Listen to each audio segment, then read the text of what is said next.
Hello, friends. It's Indiana Holmes again, and we continue tonight reading our book, A Silent Witness. And we begin with Chapter 10, The Unheeded Warning. Thorndyke's warning, so emphatically expressed, ought to have been alike unnecessary and effective. As a matter of fact, it was neither. I suppose that to a young man not naturally timorous, the idea of a constantly lurking danger amidst the prosaic conditions of modern civilization is one that is not readily accepted. At any rate, the fact is that I continue to walk abroad by day and by night with as much unconcern as if nothing unusual had ever befallen me.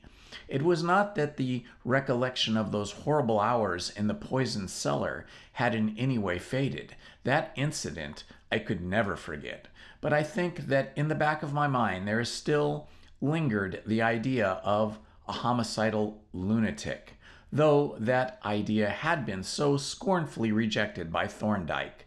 But before I describe the amazing experience by which I once more came within a hair's breadth of a sudden and violent death, I must refer to another incident, not because it seemed to be connected with that alarming occurrence, but because it first came in the order of time and had its own significance later. It was a couple of days after Thorndyke's visit that I walked down the Hampstead Road with the intention of fetching the sketch from the artist's colorman. The shop was within a few hundred yards of Jacob Street, and as I crossed the end of the street, I was just considering whether I ought to look in on Batson, when a lady bowed to me and made as if she would stop. It was Mrs. Samway, of course. I stopped and shook hands, and while I was making the usual polite inquiries, I felt myself once more impressed with the unusualness of the woman. Even in her dress, she was unlike other women, though not in the least eccentric or bizarre. At present, she was clothed from head to foot in black, but a scarlet bird's wing in the coquettish little velvet toque, and a scarlet bow at her throat gave an effect of color that was unusual as it was, harmonized completely and naturally with her jet black hair and her strange, un-English beauty. "So you haven't started for Paris yet," I remarked. "No," she replied. "My husband has gone and may perhaps come back. At any rate, I'm staying in England for the present." "Then I may possibly have the pleasure of seeing you again," I said, and she graciously replied that she hoped it might be so, as we shook hands and parted. A few minutes later, in the artist's colorman's shop, I had another chance of meeting, and a more agreeable one. The proprietor had just produced the sketch, now greatly improved in the appearance by being strained on a stretcher. When the glass door opened and a young lady entered the shop, imagine my surprise when that young lady turned out to be none other than Miss Vine. "Well," I exclaimed, "we mutually recognized each other. What an extraordinary coincidence." "I don't see that it is very extraordinary," she replied. "Most of the Hampstead people come here because it's the nearest place where you can get proper artist materials. In the sketch you were telling me about. Is it here?" "Yes," I answered, "and it's the pick of the loot. But it isn't too late to alter your mind. Say the word and it's yours." "Well," she replied with a smile, "I am going to say the word, but I want to thank you for rescuing those other treasures for me." She had, as a matter of fact, already thanked me in a very pretty little note, but I was not averse to her mentioning the subject again. We stepped back to the door, and in the brighter light looked at the sketch together. "It's a pity," she remarked, "that he handed it so carelessly before the paint was hard.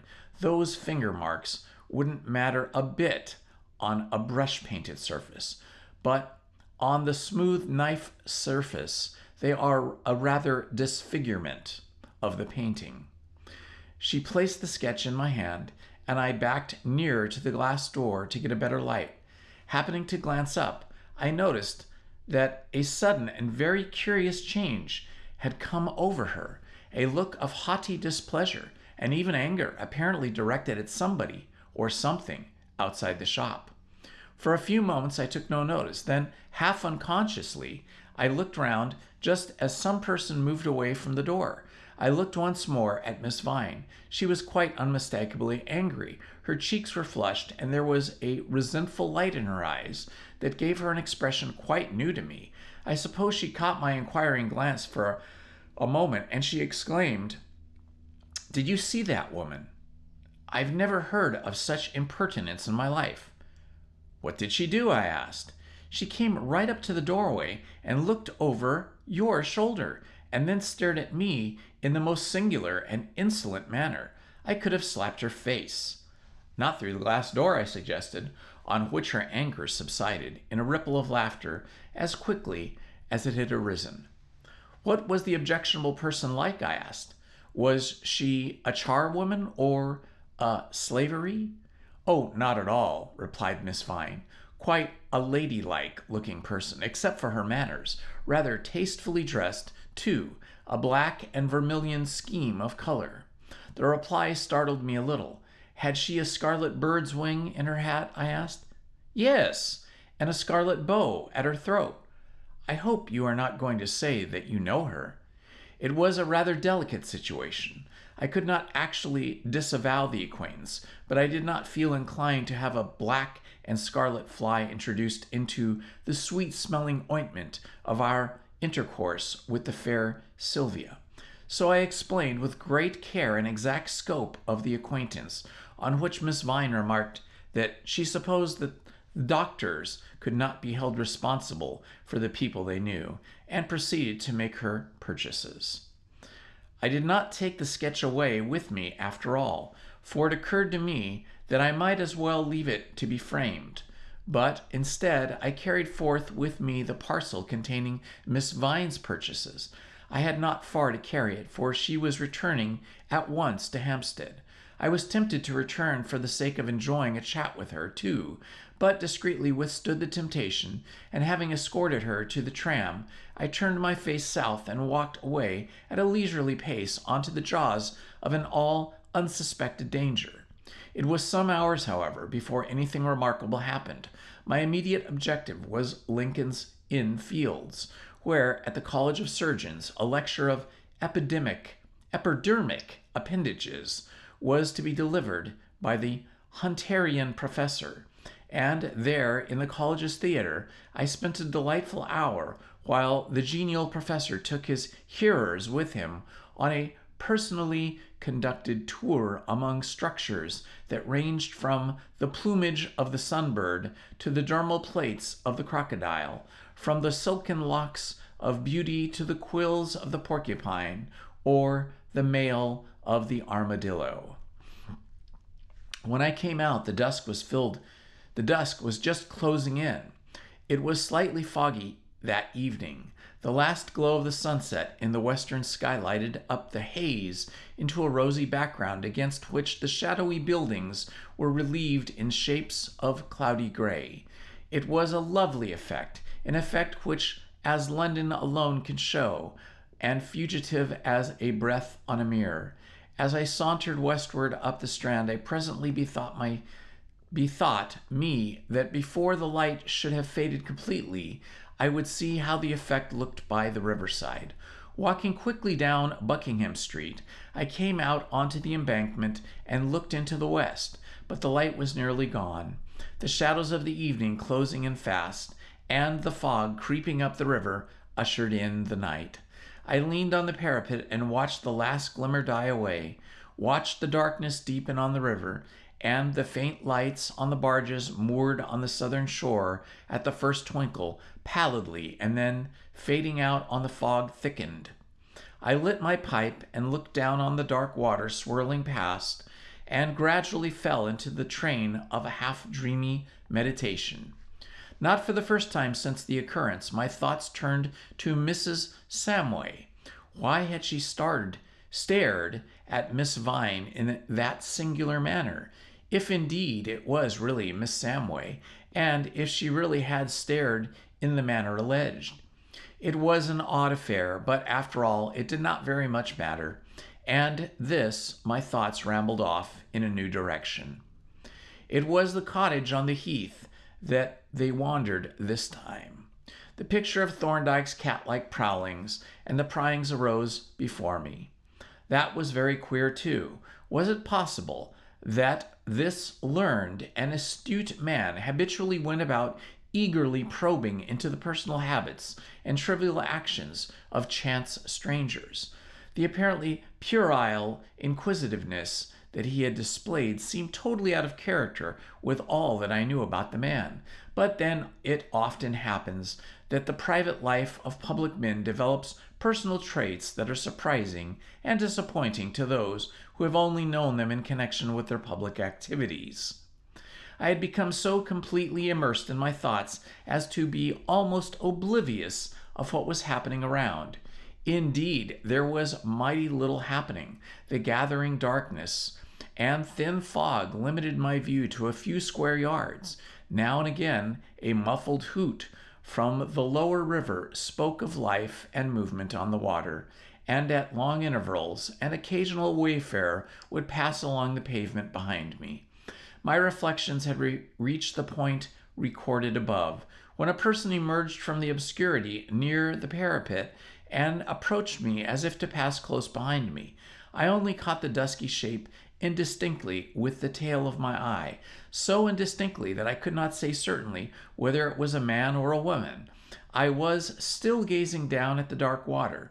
He or she approached quietly, swerving towards me across the wide pavement, and was in the act of passing quite close to me when the thing happened. Of a sudden, I felt my knees clasped in a powerful grip, and at the same moment, I was lifted off my feet and thrust forward over the parapet. Instinctively, I clutched the stonework, but its flat surface offered nothing for my fingers to grasp. Then my assailant let go, and the next instant I plunged head first into the icy waters. It was fortunate for me that the tide was nearly full, else must I almost certainly have broken my neck. As it was, my head struck the firm mud on the bottom with such force that for moments I was half stunned. Nevertheless, I must have struck out automatically, for when I began to recover my wits, my head was above the water, and I was swimming as actively as my clinging garments would allow me. But apparently, in those moments of dazed semi-consciousness, I must have struck out towards the middle of the river, for now I was encompassed by a murky void in which nothing was visible save one or two reddish luminous patches, presumably the lamps on the embankment. Towards one of these I turned and struck out vigorously, the water desperately cold, and hampered as I was with my clothing.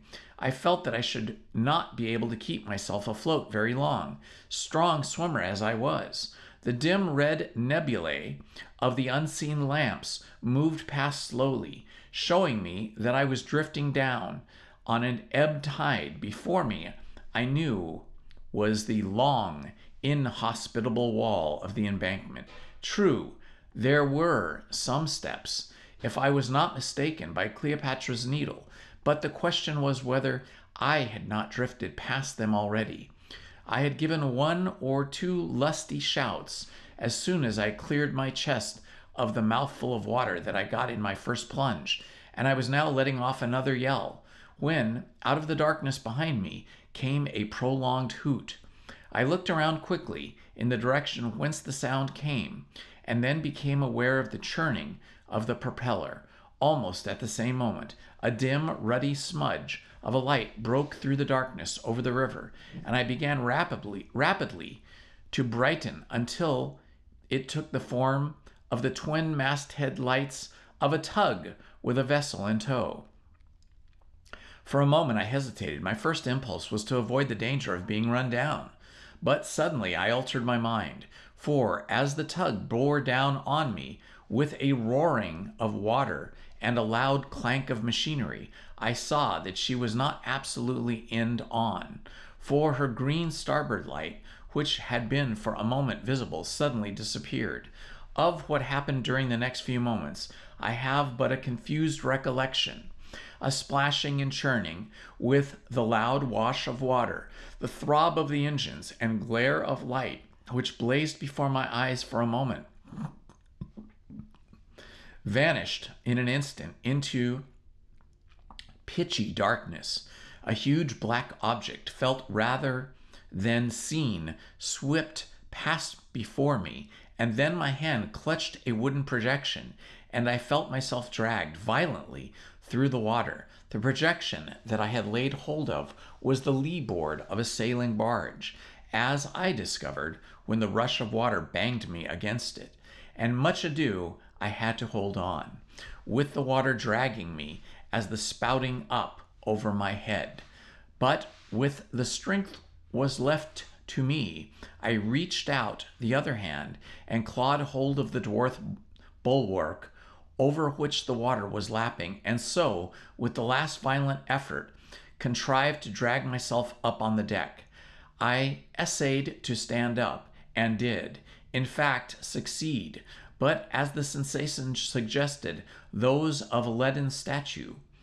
With India rubber legs, I sat down hastily on the hatch cover to avoid going overboard, and there I sat for a minute or two, leaning against the lowered mast with my teeth chattering, and seeming to grow more and more chilled and exhausted every moment. Numb as my mind was by this time, my medical instincts told me that this would not do. Somehow I must get warmth and shelter, for I might as well have been drowned at once as die of exposure and cold. I looked round lethargically. There was no sign of anyone on board. Another barge was towing alongside, and the bows of the two others were dimly visible astern. On those rearward barges there must certainly have been someone steering, but they were inaccessible to me, and I had not the energy to shout, nor could anyone have got access to get me across if I had. Suddenly my eye fell on the little chimney that rose by the cabin scuttle. A thin stream of smoke issued from it and blew way astern. Perhaps then the crew were below, or if not, at least there were a fire. I crawled aft, holding on with my hands and pushing back the scuttle, backed cautiously down the ladder, closing the scuttle after me. There seemed to be nobody below, and the cabin was in darkness, save for the glow of the fire that burned a little at the grate. The air was probably warm, though to me it felt icy, but at least there was no wind to play on my wet clothes. I sat down on the locker as near to the fire as I could, and rested my elbows on the little triangular table. Chilled to the marrow and utterly exhausted, I was sensible of growing desire to sleep, a desire which I repressed, as I believed, with noble resolution.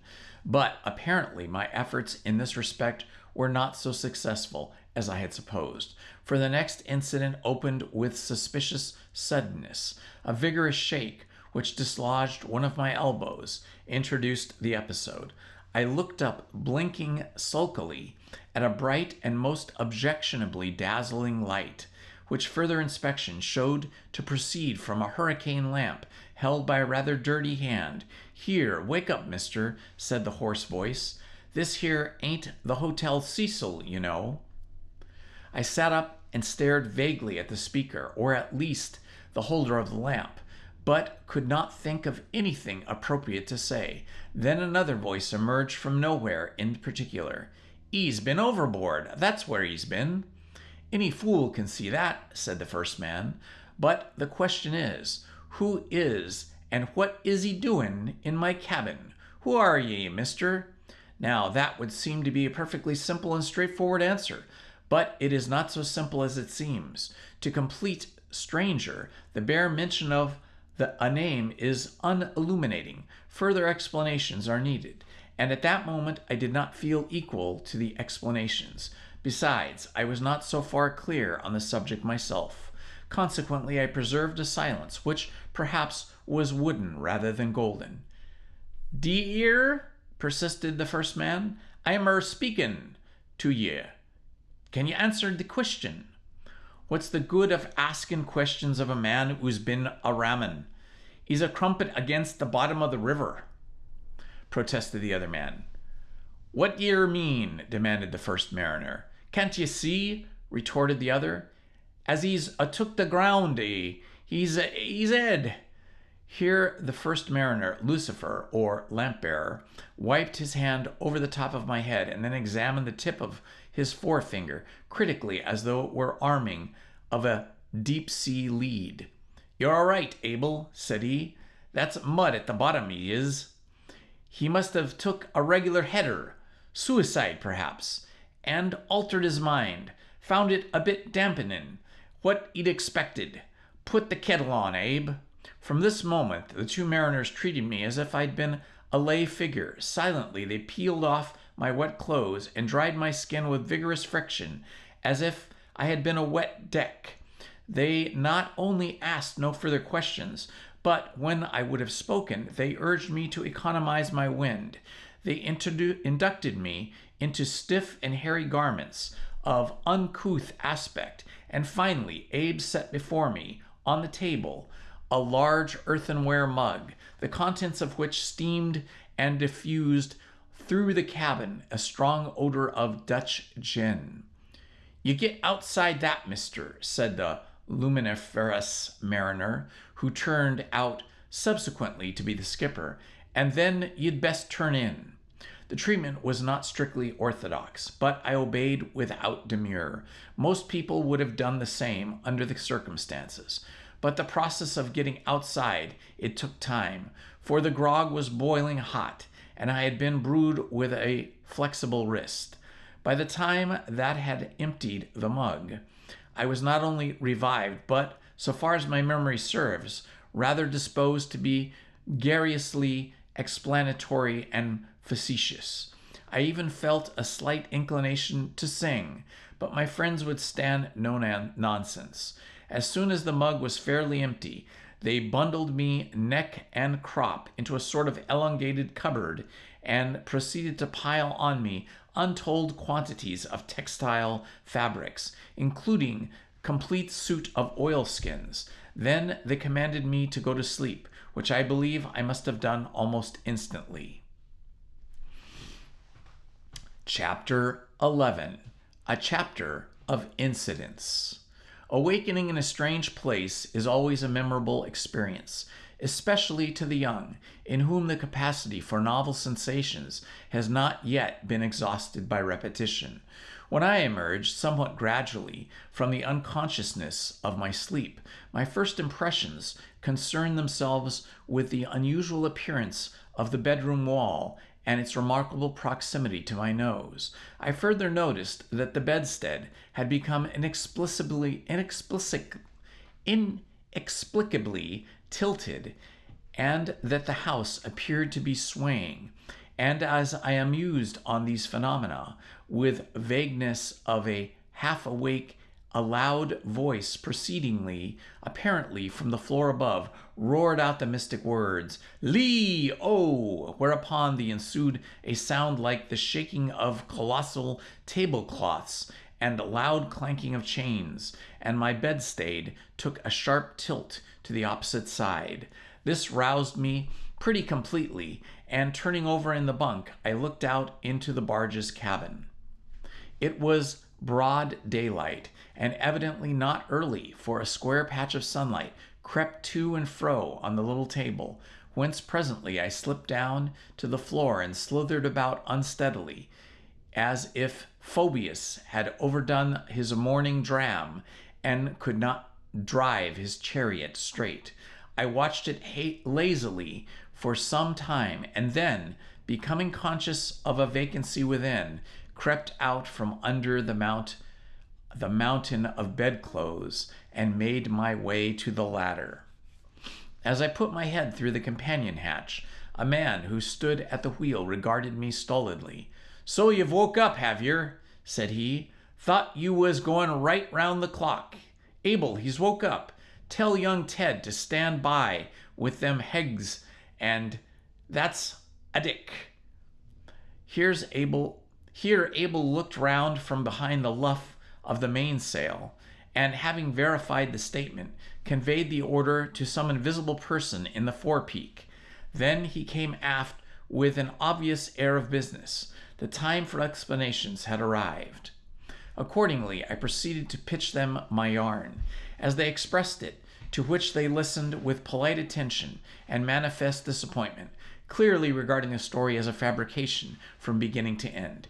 And no wonder, the whole affair was utterly incredible, even to me. To them, it must have seemed sheer nonsense. Their own verdict of suicide during very important insanity with sudden mental recovery under the influence of cold water was so much more rational. Not that they were obtrude their views. They listened patiently and said nothing, and nothing that they could have said could have been more expressive. Meanwhile, I looked about me with no little surprise. Some miles away to the south lay a stretch of lowland, faint and gray, with a single salient object, apparently a church with 2 spires. In every other direction was an unbroken sea horizon. "You seem to have made a pretty good passage," I remarked. "We've had 16 hours to do it in," replied the skipper, "and spring tides and a nice bit of breeze. And you'd only hold, which I'm afraid it won't, we'd be in Folkestone Harbor this time tomorrow, or even sooner. Folkestone be much out of your way?" I smiled in an artlessness of the question. It was undeniable that the route from Charing Cross to Hampstead by way of Folkestone was slightly indirect, but there was no need to insist on the fact. My hospitable friends had acted for the best, and their prudence was justified by the result.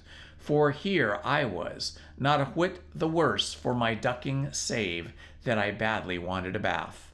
"Folkestone will suit me well," I replied, "if there is enough money left in my pockets to pay for my fare home."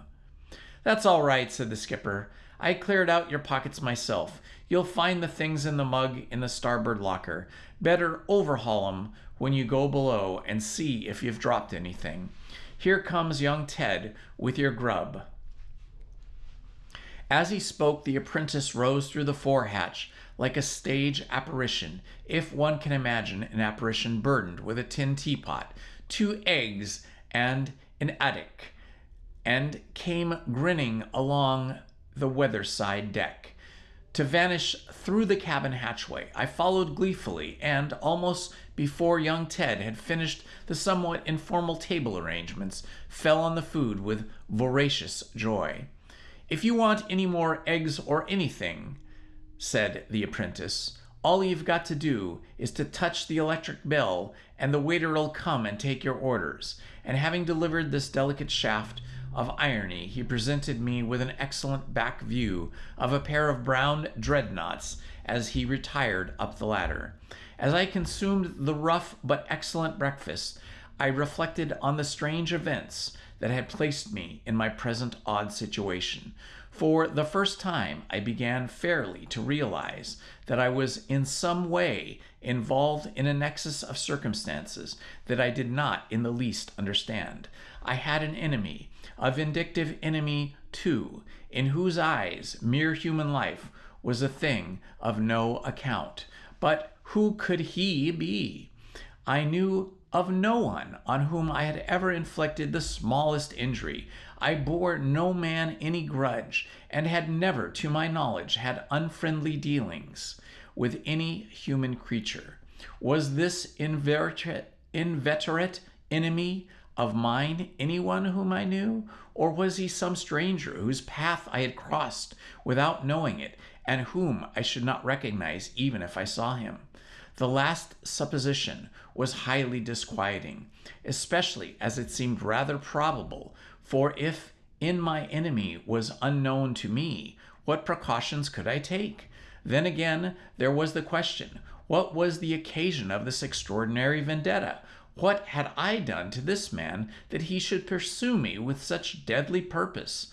As to Jervis's suggestion that I had seen something at Samway's house that I was not wanted to see, there was nothing in it. As a matter of fact, I had seen nothing. There was nothing to see. the man Maddock was certainly dead. As to what he died of, that was Batson's affair. But even if that were no sign of anything suspicious, the man himself had consulted Batson and had thought so badly of himself that he had made his will in Batson's presence. The patient himself was fully aware of his serious condition. It was only Batson, with his eternal hurry and bustle and his defective eyesight, who had missed observing it. The only circumstance that supported Jervis and Jervis's view was that the acts of violence seemed to be connected with the locality of Batson's house. Of course, there remained the mystery of the dead priest or lay brother, but with these attempts seemed to have no other connection, nor was there any reason why the murderer should pursue me. I had seen the body, it is true, but nobody believed me, and the proceedings were being taken. Nor could I have identified the murderer if I had confronted him. Clearly, he had nothing to fear from me. From the causes of my present predicament, I passed to the immediate future. I should get back from Folkestone, and I ought to send a telegram to my landlady, Mrs. Blunt, who would probably be in a deuce of a twitter about me. I raised the lid of the locker, and, reaching out of the big earthenware mug, emptied its contents on the table. All my portable property seemed to be there, including the little gold reliquary, which I had carelessly carried in my pocket ever since I had shown it to Thorndyke. My available funds were some £4 and £5, amply sufficient to get me back home to discharge my liability to the skipper as well. I swept the things back into the mug, which I returned to the locker, and having cut myself another thick slice of bread, proceeded with the largest breakfast I have ever eaten. The skipper's forebodings were justified by the courage, by the course of the events. When I came on deck, the breeze had died down to a mere faint breath, hardly sufficient to keep the big red mainsail asleep. As the pretty old nautical phrase has it, the skipper was still at the wheel, and Abel was anxiously taking soundings with a hand lead. "You won't do it, Bill," said the latter, recoiling up the lead line, with an air of finality. "This 'ere breeze is petering right out." The skipper said nothing, but stared gloomily at the land, which was now right ahead and much nearer than when I had last looked from the land. His eye traveled to the sandbank, from which rose a tall post at the top, which was an inverted cone. "Ought to have gone about a bit sooner, Bill," pursued Abel, whereupon the skipper turned on him fiercely. "What's the good of saying that now?" he demanded. "If you told me that the wind was going to drop, I'd have gone about sooner. What water is there?" 5 fathoms here," said Abel. "That means 1 1/4 on the Woolpack. You best shove her nose round now, Bill." "Oh, all right," retorted the skipper. "Lee-o! This is going to be an all-night job, this is." And with this gloomy prediction, he spun the wheel round viciously and once more headed away from the land. Prophecy appeared to be the skipper's speciality, and like most prophets, he tended to view the future with an unfavorable eye. Gradually, the breeze died away into a dead calm, so that we had presently to let go the anchor to avoid drifting on to a great sandbank, which now lay between us and the land. And here we remained, not only for the rest of the day and the succeeding night, as the skipper had promised, but throughout the whole of the next day and the following night. I have already remarked on the incalculable chances by which the course of a man's life is determined. Looking back now, I see the skipper's little miscalculation, and the failure to cross the Woolpack shoal into the in-shoal channel was an antecedent determining the most momentous consequences for me. For had the barge been becalmed in the inshore channel, I could and should have landed in the boat and returned home forthwith, and if I had, certain events would not have happened in my life that might have run a very different course. As it was, miles of sea and the great bank known as the Marguerite Sand lay between me and the shore, whence I was committed to the wanderings and dallyings of the barge as irrevocably as if we were crossing the Pacific. We lay then in the Queen's Channel, outside Marguerite Sand, for 2 whole days and nights, during which the time the skipper and Abel slept much and smoked more, and young Ted, having cleaned and dried my clothes, inducted me into the art of bottom fishing. On the 3rd day, a faint breath of breeze enabled us to crawl round the North Foreland, and the skipper, having elected to pass outside Goodwin, managed to get becalmed again in the neighborhood of the East Goodwin lightship. A little breeze that might have enabled us to move forward or move on in a few miles farther, and so we continued to crawl along at intervals, mainly on the tide, until 9 o'clock in the morning of the 5th day, when we finally crawled into Folkestone Harbor. As soon as the barge was brought up to buoy, young Ted was detailed to put me ashore in the boat. The skipper and Abel had insisted on treating me as a guest, and I had perforce to accept the position. But young Ted had no such pride, and when I ran up the wooden steps of the old-fashioned fish market, I left him on the stage below, staring with an incredulous grin at the gold coin in his none too delicate palm. I was not sorry to be landed in this unfashionable quarter of the town, for in spite of young Ted's efforts, my turnout left much to be desired, especially in the matter of shirt cuffs and collar, and I was, moreover, hatless and somewhat imperfectly shaved. Accordingly, I slunk inconspicuously past the market and the groups of lounging fishermen, and when I saw a well-dressed, ladylike woman preceding me into a little narrow street known as the Stade, I slackened my pace so as not to overtake her. She sauntered along with a leisurely air, as if were waiting for something or somebody, and the fact that she carried a light of canvas portmanteau and a rug suggested to me that she was probably traveling by the cross-channel boat, which was due to start presently. Suddenly my attention was diverted from her by a loud chattering and a series of shouts. A small crowd of men and women ran excitedly past the end of the little street.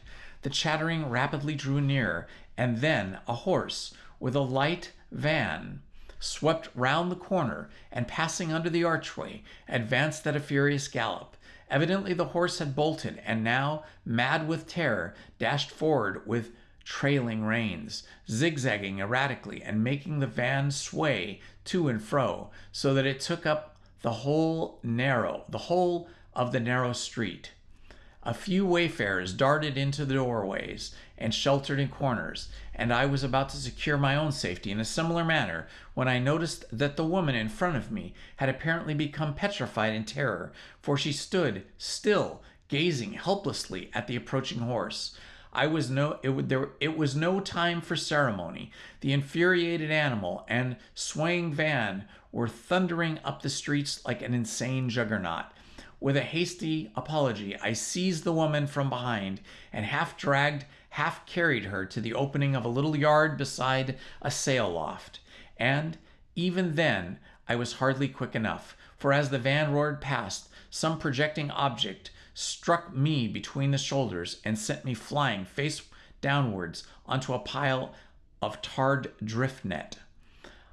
I had the presence of mind to let go, and was struck so that my fair protégée was not involved in the downfall. But in a moment she was stooping over me, and with expressions of concern, endeavoring to help me to rise. Beyond a thump on the back, however, I was not hurt in the least, but picked myself up, grinning, and turned to reassure her.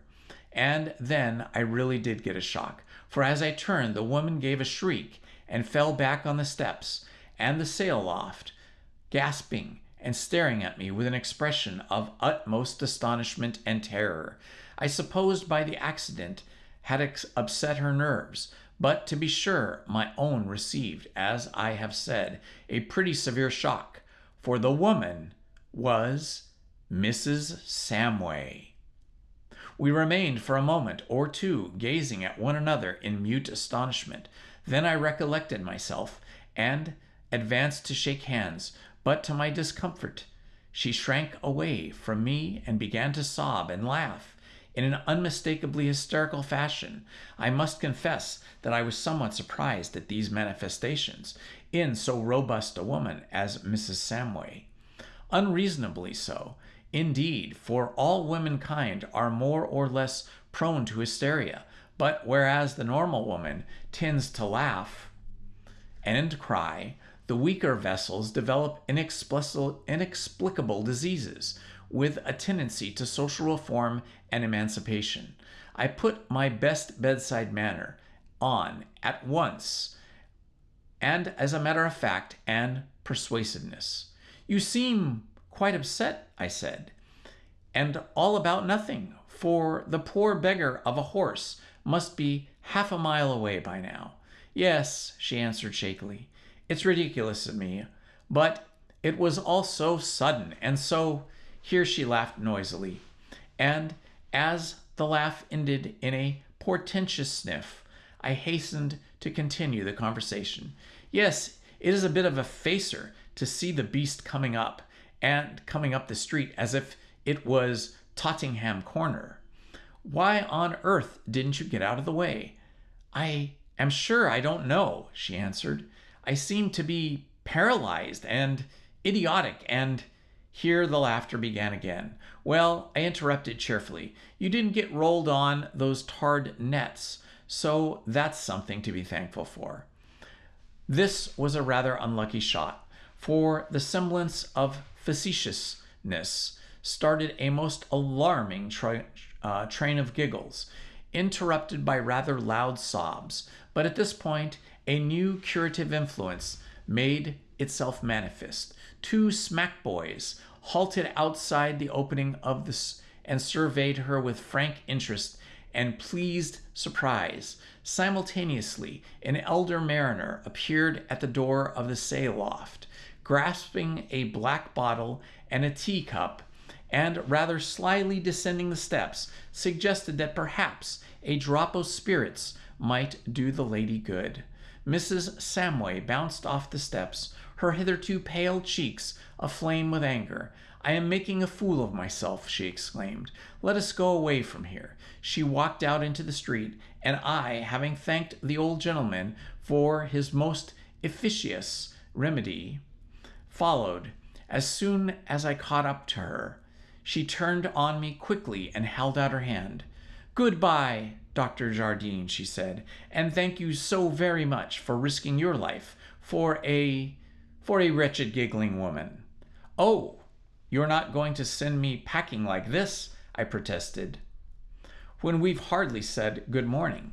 Besides, you're not fit to be left. But you're not to begin laughing again," I added threateningly, for an ominous twitching of her mouth seemed to herald a relapse. "Or shall I go back and get that black bottle?" She shook her head impatiently, but without looking at me. "I would rather you went away, Dr. Jardine," she said in an agitated voice. I wish to be alone. I don't think me ungracious. I am really most grateful to you, but I would rather be left now, if you would please leave me." Of course, there was nothing more to be said. She was not really ill or in need of assistance, and probably her instinct was right. Hysteria is not one of the affectations which waste their sweetness on the desert air.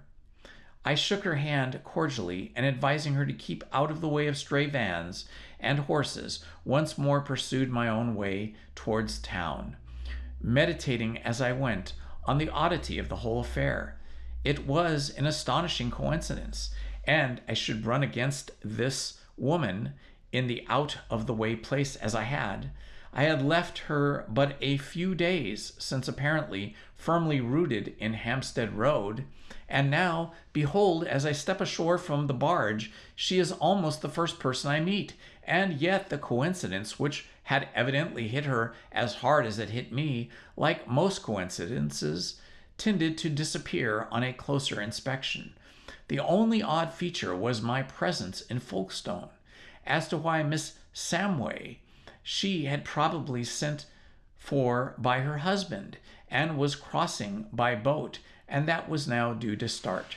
Her anxiety to get rid of me was a more puzzling event, until suddenly I remembered my bare head, my crumpled collar, and generally raffish and disreputable appearance. The latter was, in fact, at this moment brought to my notice by a man with whom, in my preoccupation, I collided, who first uttered an impatient exclamation, and then, bestowing on me a quick stare of astonishment, muttered a hasty apology and hurried past. The incident emphasized the necessity for some reform, and I mended my pace towards the region of shops in a very ferment of uncomfortable self-consciousness. With the purchase of a new hat, a collar, a pair of cuffs, and a necktie, a pair of gloves, and a neck stick, and a stick, not a neck stick, but a stick, like a walking stick, some faint glimmer of self-respect revived me. I now looked presentable. I was even conscious of a temptation to linger in Folkestone and spend a few hours by the sea, but a sense of duty, aided by a large muddy stain on my coat, finally decided me to return to town at once.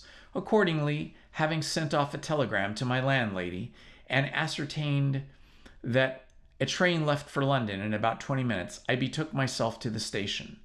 There were comparatively few people traveling by this particular train. In fact, when I had established myself with the morning paper in the offside corner seat of a smoking compartment, I began with an Englishman's proverbial unsociability to congratulate myself on the prospect of having the compartment to myself, when my hopes were dashed by the entrance of an elderly clergyman who not only broke up my solitude, but aggravated the offense by quite unnecessarily seating himself opposite to me. I was almost tempted to move to another corner, for my length of leg gives an added value to space, but it seemed a rude thing to do, and as the train moved off at this moment, I resigned myself to the trifling discomfort. My clerical friend was a somewhat uncommon-looking man, with a countenance at once strong and secretive, a rectangular masterful face, with a bull-like dewlap, and a small and very sharp Roman nose. On further inspection, I decided that he was either a high church parson or a Roman Catholic priest. His proceedings seemed to favor the latter hypothesis, for the train was badly out of station before he had whisked out of his pocket an ecclesiastical-looking volume, which he opened at a marked pace, and instantly began to read. I watched him with inquisitive interest, for his manner of reading was very singular. There was something habitual, almost mechanical about it, suggesting an allotted and familiar task, and a lack of concentration that suggested corresponding lack of novelty in the manner. As he read, his lips moved, and now and again I caught a faint whisper, by which I gathered that he was reading rapidly. But the most singular phenomena was that when his eyes strayed out of the carriage window, as they did at frequent intervals, his lips went on sputtering with unabated rapidity. Quite suddenly he appeared to come to the end of a sort of literary measured mile, for even as his lips were still moving, he clapped in the bookmark, shut the volume, and returned to his pocket with a curious air of businesslike finality.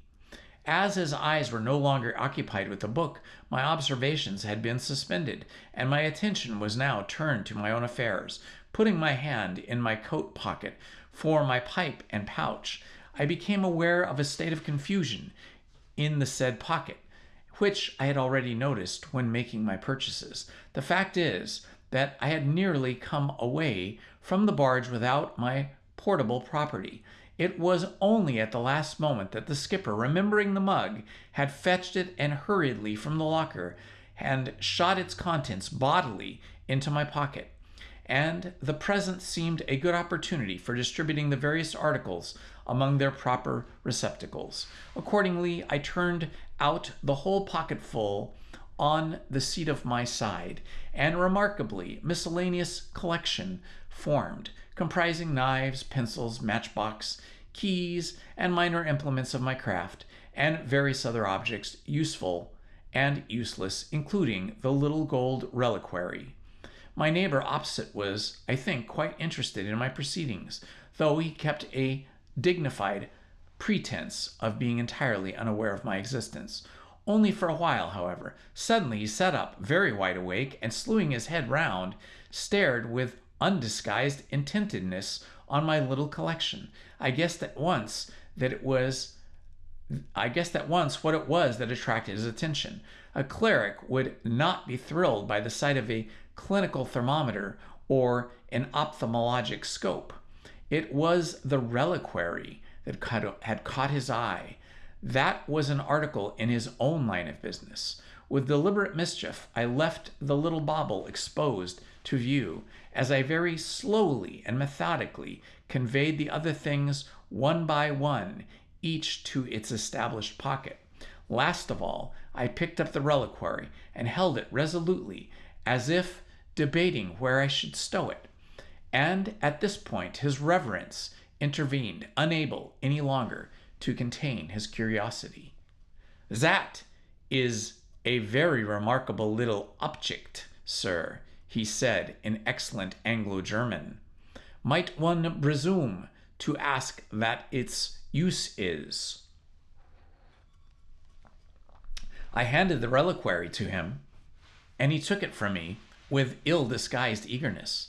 "I understand," said I, "that it is a reliquary, but you probably know more about such things than I do.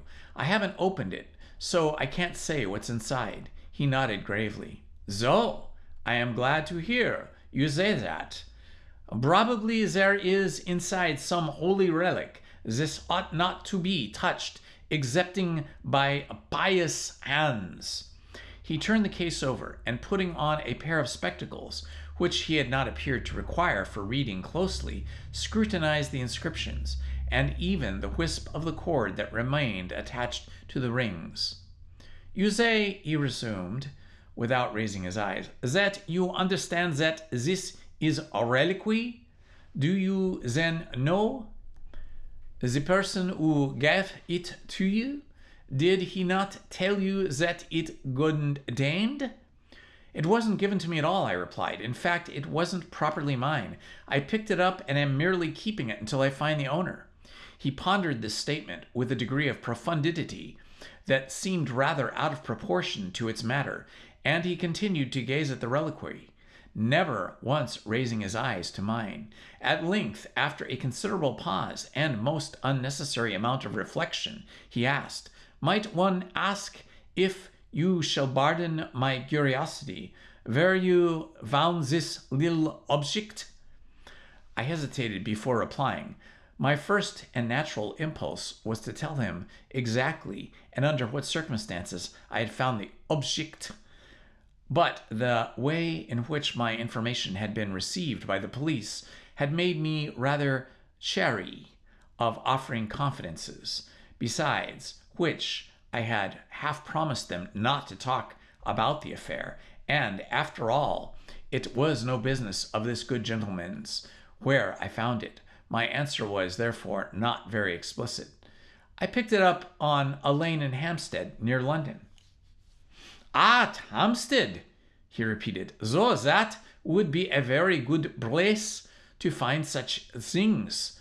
I mean," he added hastily, "there are many good people in that place, and some of them will be the old religion. Now, this last remark was such palpable nonsense that it set me speculating on what he had intended to say, for it was obvious that he had altered his mind in the middle of the sentence and completed it with the first words that came to his hand. However, as I could not read no sense into it at all, I said that perhaps he was right, which seemed an eminently safe rejoinder to an unintelligible statement. When he had finished his minute examination of the reliquary, he handed it back to me with such evident reluctance that, if it had been mine, I should have been tempted to ask him to accept it. But it was not mine. I was only a trustee, so I made no remark, but I watched him as he, very deliberately, took off his spectacles and returned them to their case. Looking meanwhile at the floor with an air of deep abstraction, he appeared to be thinking hard and was quite curious as to what his next remark would be. A considerable interval elapsed before he spoke again, but at last the remark came in the form of a question, and very disappointing it was.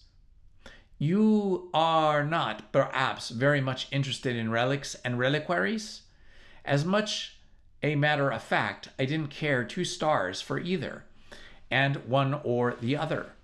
But there was no need to put it as strongly as that. "We are apt," I replied, "to find lack of interest in subjects of which we are ignorant." That was a fine sentence. It might have come straight out of Sandford and Merton. "That is what I think too," he rejoined. "We do not know, we do not care. But there is a very excellent little book which explains all these customs and ceremonies connected with relics and the saints. I should like you to read that book. Will you permit me to send you a copy, which I have?" "Of course," I said, "I should be delighted."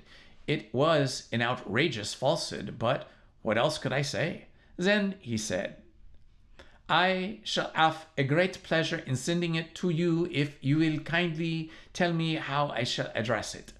I presented him with my card, which he read attentively before bestowing it in his pocket book.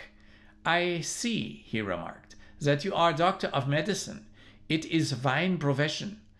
Is one does not too much forget the spiritual life in glaring for that is of the body." In this I acquiesced vaguely, and the conversation drifted into detached commonplaces, finally petering out as we approached Paddock Wood, where my revered acquaintance bought a newspaper and underwent a total eclipse behind it. As soon as the train started again, I took up my own paper, and at the very first glance at it gave me a shock of my surprise that sent all other matters clean out of my mind. It was an advertisement in the column headed "Personal" that attracted my attention, an advertisement that commenced with the word "Missing" in large type, and went on to offer £200 reward. Missing, £200 reward.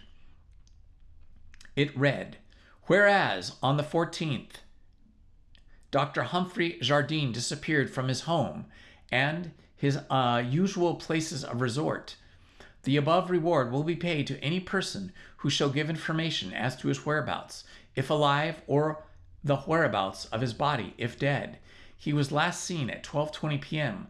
on the above date in the Hampstead Road, and was then walking towards Euston Street.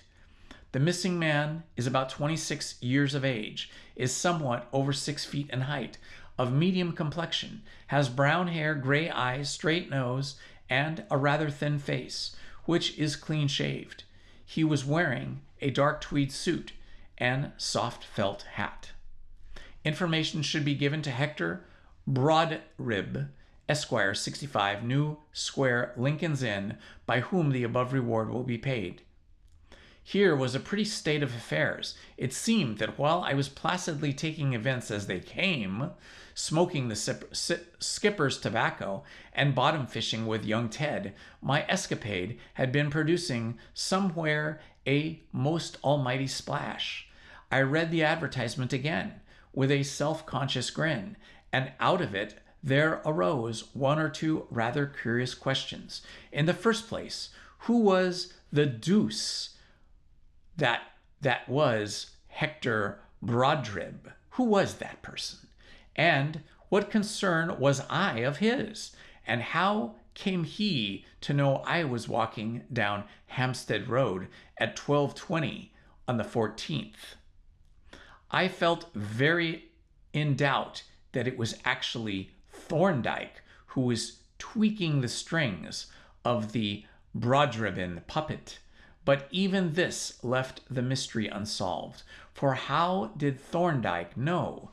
This was only the 5th day after my disappearance, and it would seem that there had hardly been time for exhaustive inquiries.